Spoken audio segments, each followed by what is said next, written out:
G'day, this is Flat Tank Journey and I'm Chris. This week I decided to hop back into the little BSA.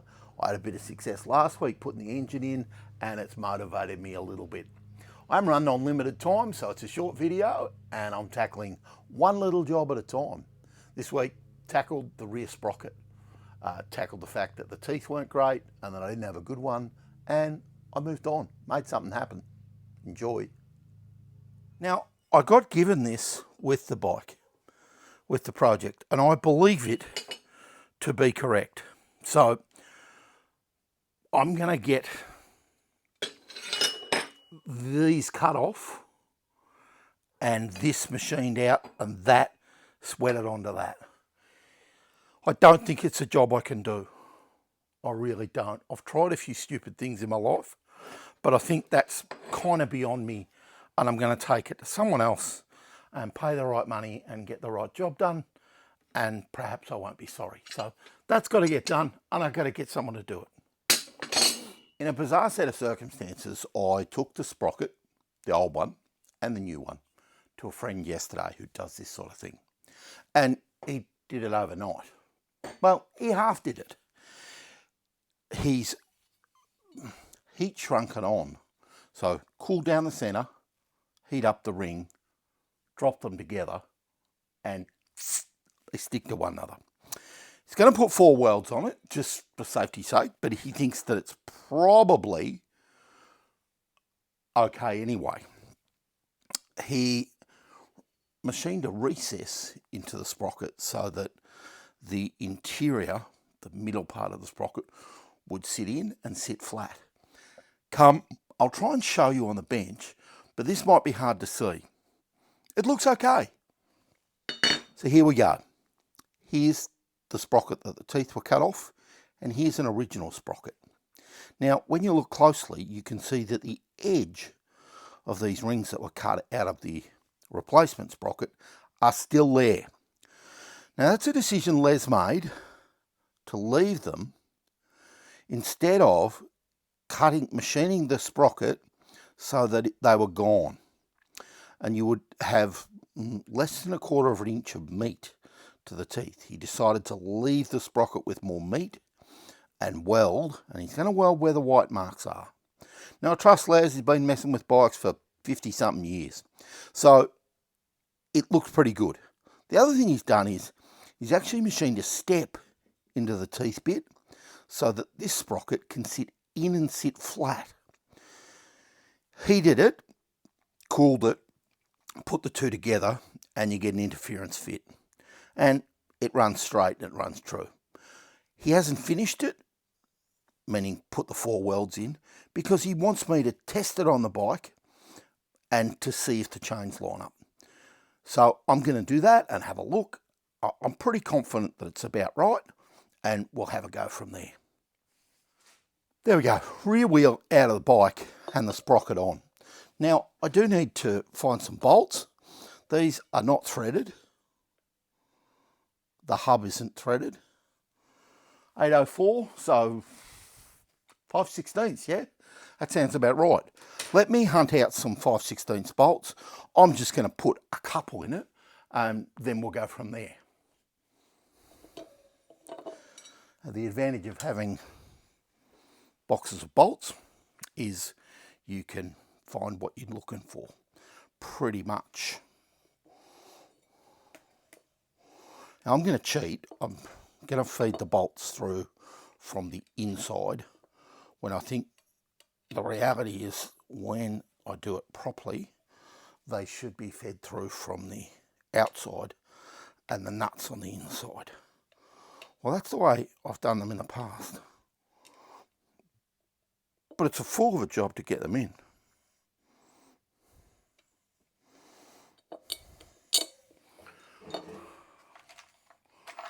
And it's a terrible job to put the nuts on the other way too.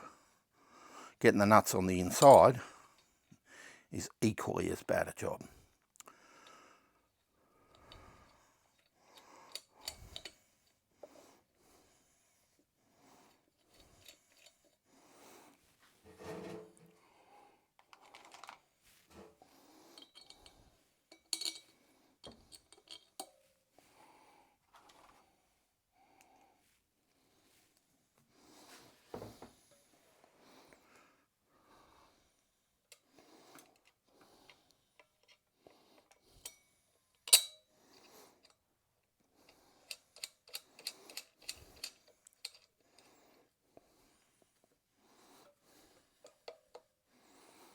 that's going to hold it in line. Come and have a look, eh? Here's the sprocket on the bike now. I just got 2 opposing bolts in it. But what we're trying to do is get this line right. So, you know, it's sitting down on the hub. It's about in the middle and it'll be okay. I need to put it on the bike and find a bit of chain. It shouldn't be too hard to get back in the bike, but I am going to readjust the axle because I've ended up with too much axle on one side and not enough on the other. Because of the cup and cone system, you can move, you can move the axle. And when you do, you end up with too much one way and not enough the other. Let's see if that's any better. Not that it really matters for this purpose.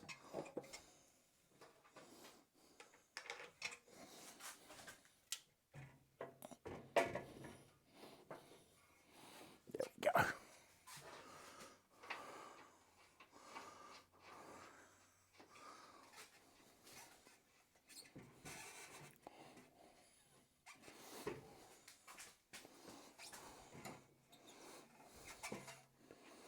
Now, one of those bolts that I put in is a little bit long, so it's going to foul. Might have to cut that off and see if I can get it to spin a little bit better. Common sense has prevailed, and what I actually need to do is take the wheel back out of the bike, cut the bolt, and then put it back in the bike. I was going to attempt to do it on the bike, and fortunately it's in the morning and my head's a bit clearer thinking. Let's go to the bench.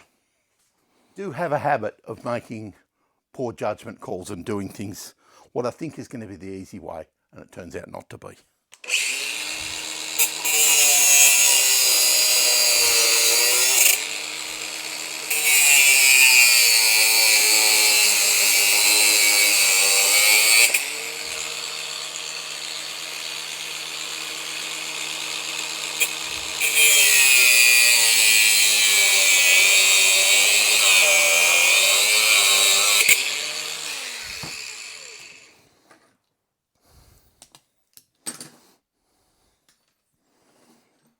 Just about to cause a fire.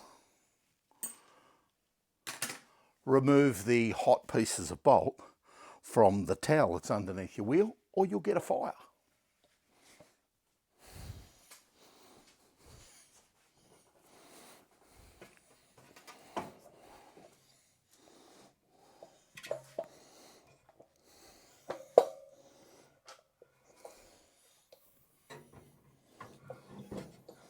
Must have taken this rear wheel in and out, you know, the proverbial dozen times, as people would say.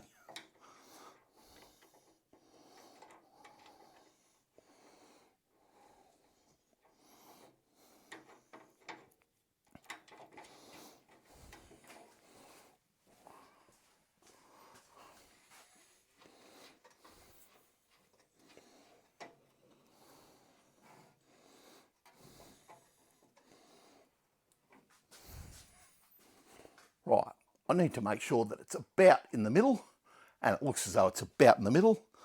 And the sprocket, well, I don't know, a bit hard to tell. I'm going to have to see if I can find some chain. I've actually found a piece that's the right length, which is so not me, and it fits. So it's a good result. Now, I'm going to dance around the room a few times and see if everything's straight, and then I'll show you before I cut this chain and make it length and, you know, do all those sorts of things. Hang on a minute.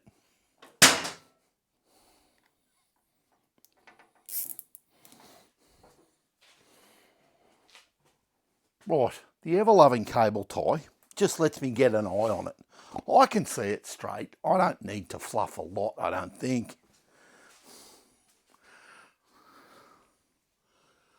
it's going to be fine. When they're not straight, you can see it.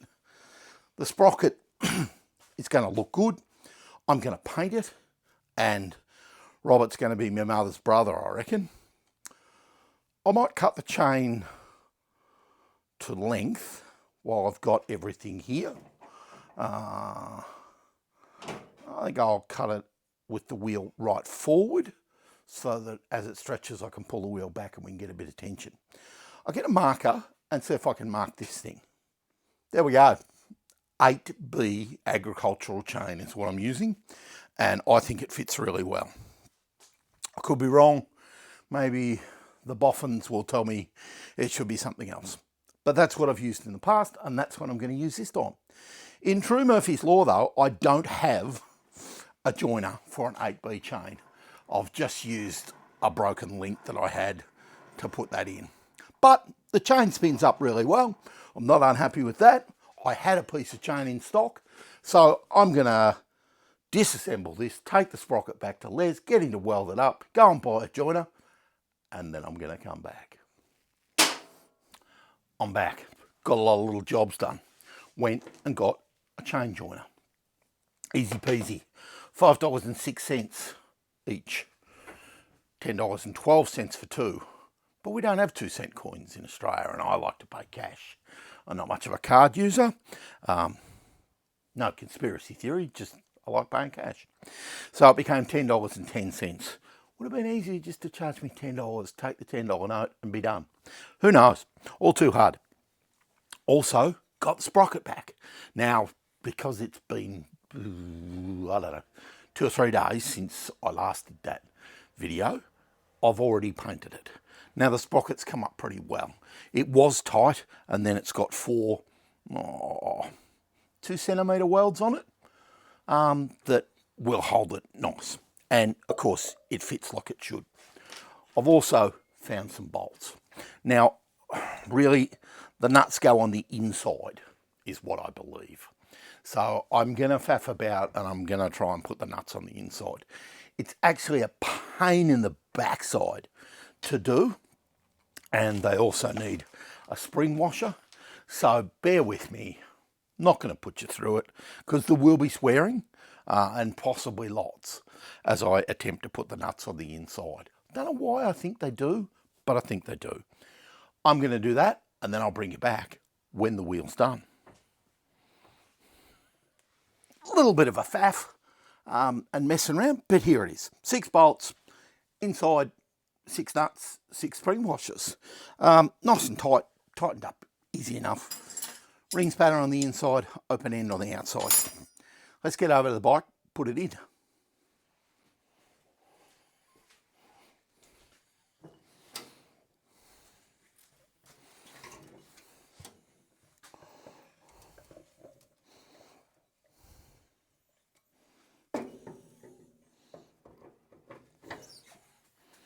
And there we go, wheel pops straight in.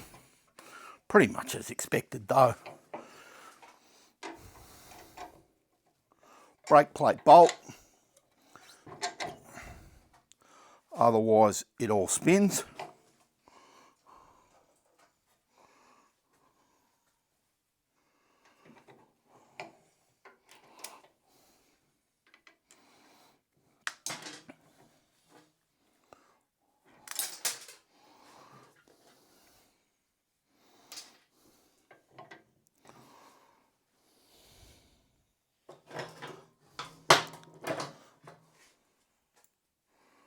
Flat washer and a spring washer and a nut. And again, my hands are probably just a bit fat to do this efficiently. But there we go.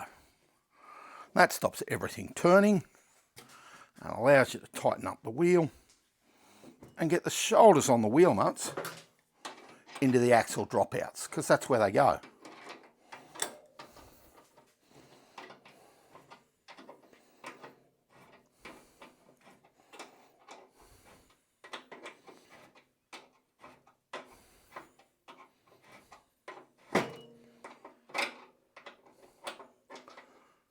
And the bike lets you know it's in the right place by making little clunks always think. There we go, everything's turning nice, no clunky rubbing noises, and everything's kind of in the right place. I might try and pop this chain on. And I have full expectation that this fits just perfectly, because I've already tried when it was, you know, a dry fit up, a mock fit up.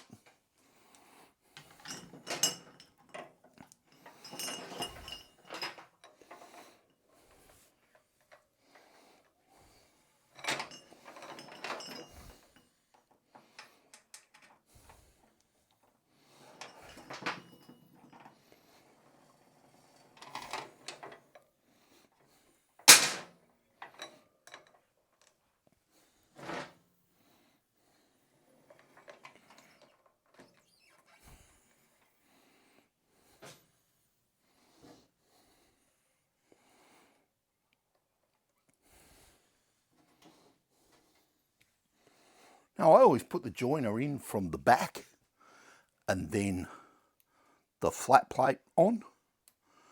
And then, I don't know why, but I was always told to put the spring clip on from the front with the opening facing towards the back. I don't know why that is, but that's the way I was taught. So that's the way I better do it. Now I'm going to need a little pair of pliers to just give that a width. I'll get those and we'll get that buttoned up. Pair of long nose pliers, and we should be able to just snap that into place. And there it goes. I get over ambitious tightening the wheel up.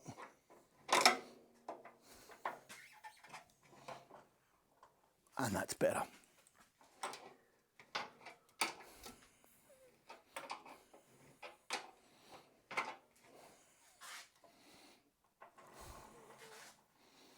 The chain spins pretty well.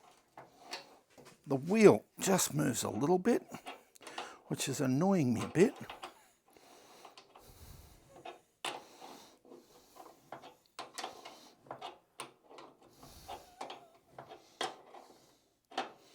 I'm going to need 2 big spanners and to tighten that like I used to my BMX in the 1980s. But in the meantime, chain's on, chain's done. That's actually a bit of a relief. Come, have a closer look. It's not rocket science, but it's a good result for me. Right, here's the chain. Now, the joining link is somewhere, obviously. There it is. I don't think it's a problem. Some people like to just rivet them, but I'm not overly stressed. You can see it's clearing the chain cutout in the guard, and that's a good result. It's fitting on the sprocket really, really well, and that's a good result. And there's my pussycat. Here's the cat. She likes to come in and visit me. Her name's Fanta. Enough of cats. Here's the sprocket. Now the sprocket's pretty good. Yes, you can see it's not original. You can see daylight coming through these little holes where we elected to leave more meat on the sprocket and the teeth than before. 6 fresh bolts. And if we just shoot around this side, you'll see the nuts and the spring washers and new spokes, and everything shining really, really beautifully. I'm well pleased. That's a good result.